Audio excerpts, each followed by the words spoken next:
Downtown Jakarta, November the 4th. More than 100,000 Muslims led by hardline groups take to the streets. After dark, a protest morphs into a riot. With a new dawn, an uneasy calm returns to the same streets. The question is, how long will it last in a flourishing but still maturing democracy? Jakarta, a city of 10 million people, has arrived at a crossroad. This is the man at the centre of the controversy, the Governor of Jakarta, never elected but elevated to a position so powerful it launched his predecessor, Joko Widodo, into the presidency. The protesters accuse Ahok, as he's widely known, of an age-old criminal charge of blasphemy, of insulting the Koran. That his Christian and ethnic Chinese has only inflamed their anger. 7:30 is granted exclusive access inside his modest campaign headquarters and a rare sit-down interview. How come I want to blaspheme Islam? I'm not stupid.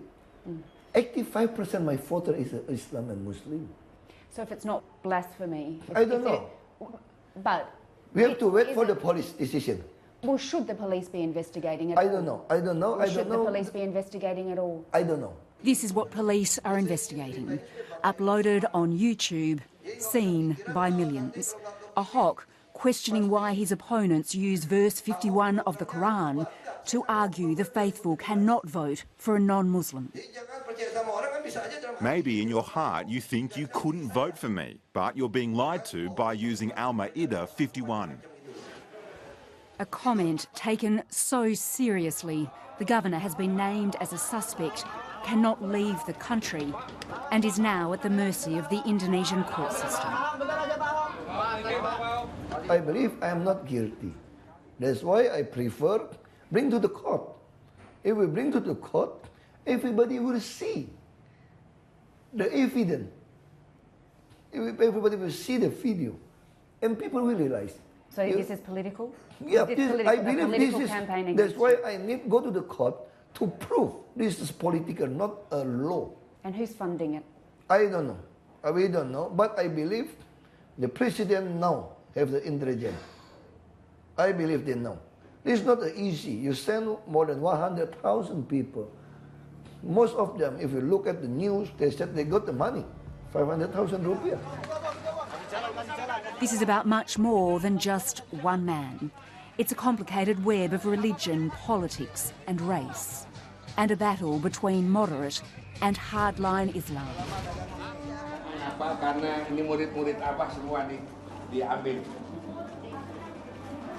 Abu Jibril leads Majelis Mujahidin, a radical Islamic group which played a key role in the November 4 protest. On the outskirts of Jakarta, he addresses an all-female study group. The message for now is clear and focused. The Prophet and the Quran were insulted by an infidel whose name is Ahok. I'm going to read you the verse so you understand why an infidel can't be a leader for people of faith. All Muslims, don't you make the Jews and Christians your leader. They can be leaders for their infidel community. Whoever amongst you makes an infidel your leader, then you'll be included as an infidel. We interviewed the Governor, Ahok, yesterday. We interviewed him. He says that your protests are politically motivated, nothing more, that the protesters were paid 500,000 rupiah to turn up. Is that correct? God said that infidels are liars. Infidels are hypocrites and liars. If Ahok really said that, he can be sued. Jakarta's Chinatown is a bustling hub for ethnic Chinese Indonesians, a minority group. For many, they've experienced ethnic tensions before. In 1998, during the fall of Suharto. Looting, rape, murder. They thought they'd left those days behind. Efeknya lah, ya, I felt anxious, a bit afraid, but I don't want to say anything about politics. We don't want to be in the spotlight again. Yes, we're worried. We've had the 1998 experience. We're afraid. Everyone's being cautious. No one is going out. 57-year-old Santoso Kuniadi was there in '98. His business looted. His family feared for their lives. In Jakarta's Chinatown today, his clothing business thrives, but he can't hide his worry. The extremists have been given an ultimatum. We are brothers, all brothers, so what's the point of fighting each other? The point is that if the extremists pass through here, don't bother them. They only pass through, there is no harm in it. But if we do bother them, they'd be angry, saying, "This is not your country." Ahok has support beyond his fellow ethnic Chinese.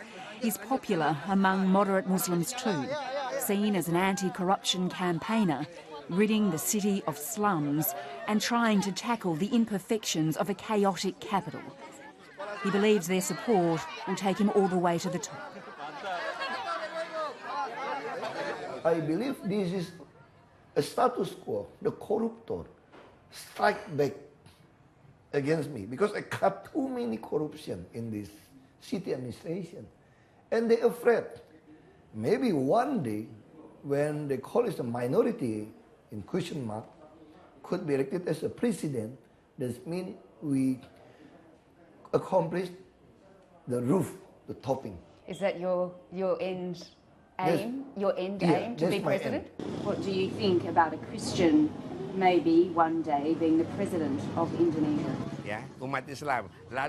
If Ahok doesn't get the punishment he deserves, not according to the demands of Muslims, then Muslims will get angrier. And when they get angrier, we don't know what will happen.